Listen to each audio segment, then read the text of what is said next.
আমরা নিজের চোখে নিজের বড় মনে করি, এরকম ডাকাইত আছে না নাই? নিজেরাই নিজে মনে করে কত বড় সাহেব, লাট সাহেব। মান তাওয়াদা তারাফা, এটা হচ্ছে সুন্নাতুল্লাহি ফিল আরদ।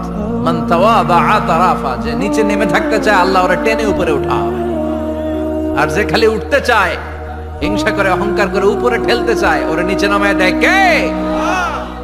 সাইয়েদনা আদমকে আল্লাহ বললেন, আদম সাল্লিম আলা উলাইকান নাফার লাম্মা খালাকাল্লাহু আদামা ওয়া কানা তুলহু 60 যিরাআন।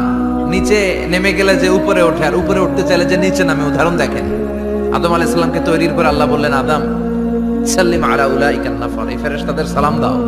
কি দাও? সালাম দাও। কোনো প্রশ্ন নাই, আল্লাহ সালাম দিব কেন? ফেরেশতারা আমারে দিব না কেন? আমি আগে দিব কেন? কথা আছে কোনো? যেই সালাম দিলেন, সালাম দেওয়ার সাথে সাথে ওনার মর্যাদা বাড়িয়ে দিল কে?